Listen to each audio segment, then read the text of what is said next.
So there's a lot of goofy stuff going on right now. There's just goofiness. First of all, you got the Adam Page. Sorry, Jesus Christ, I'm thinking of him because of the problems last time. But you got CM Punk and you got Jack Perry, and we got that. Then we got the drama with the belt. Talk about that in a second. The WWE banning the belt, and there's some other things. But yeah, Jungle Boy Jack Perry there. What happened was, I guess, CM Punk made some kind of comment about, using glass, or we don't use real glass here, or something a while back to Jack Perry, something to that effect, or whatever the case is. And so obviously to me, this is Jack Perry calling out, the hypocrisy of everything.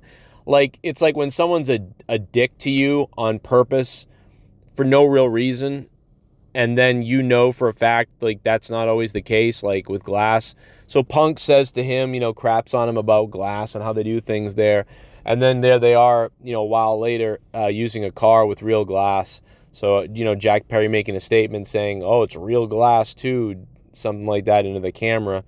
And that's what caused Punk to get angry at him in the back, and he got angry at Punk. I don't know what it is.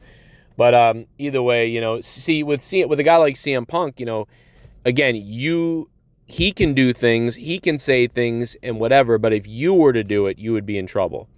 Do you know what I mean? And I think there's a combination of things going on here.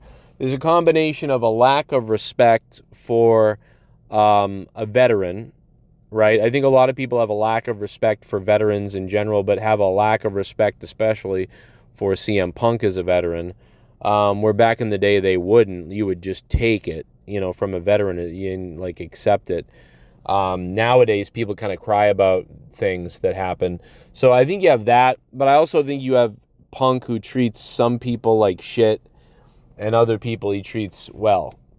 So you have Punk who treats people all different ways depending on what you are and what you say and who you are. I would think you would like Jack Perry, because isn't Jack Perry the son of a Hollywood star? And isn't Hollywood full of people that molest children and stuff like that and stuff like that and Hollyweird? So you would think that Jack Perry would be somebody that, CM Punk would actually like. And he'd get along with the Holly weirdo himself, unless, maybe Jack Perry rejects that though. And if that's the case, then maybe that's an issue with him, because he's like, hey man, you're supposed to be into molesting kids and stuff, but you're not. I'm confused, I don't know what's going on.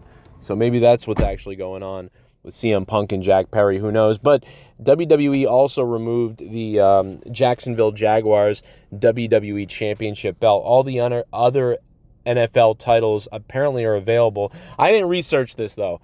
I thought, hey, maybe, they're just that popular, they sold out. Maybe the Jacksonville Jaguars are that popular, they sold out. But also maybe there's a lot of belts that have extra stock because they're so popular, but because the Jacksonville Jaguars aren't really popular, they sold out of their initial amounts and now they're gone, and so they didn't have backups because they didn't think they'd even sell that many. That's looking at it from a devil's advocate, perspective, but it looks like WWE did remove the Jacksonville Jaguars title belt only and none of the other ones. So a little bit of a spitefulness there, but I kind of get it, and they were getting paid from that. Maybe WWE was like, well, F this. I don't know what kind of contract they had with the NFL though that would that could allow them to do that, jeopardize that, whatever the case is, I don't know. So yeah, the belt's been removed from the legacy belt listings. In the aftermath of the incident between CM Punk, Wrestle Purists on Twitter via PW Torch, Punk and Jack Perry last night. Punk, in the heat of the moment, was threatening to quit AEW over his frustration with everything that happened and was angry. I could see that, because I could see being upset about that too. Also, in regards to the fight, Miro took to Twitter, and Miro is writing, that's fake and untrue. So Wrestle Purist also wrote that according to one side of the story, it's claimed that Jack Perry approached CM Punk backstage and stepped in his face and bumped Punk, and Punk is said to have then pushed Perry. Miro on Twitter says that's true. I wrote, then what the fuck is true then? You can't just write it's not true and then that's it, you fucking idiot, Miro. So basically Miro's saying it's untrue. Okay, well what is true? No one's telling us what is true, but Miro's going to tell us what isn't true. So who the hell knows what the hell is going on? So, Miro, why don't you go fuck an arcade machine, you weirdo fuck? Anyway, AEW is full of fucking crybaby pussy bags. And WWE is as well. I'm fucking God. I'm Joe Cronin. Subscribe, leave a comment down below, or a super chat, a super thanks. Jerk me off, jerk yourself, and I'll see you guys later. Watch all my videos or everybody on the earth will die. See ya.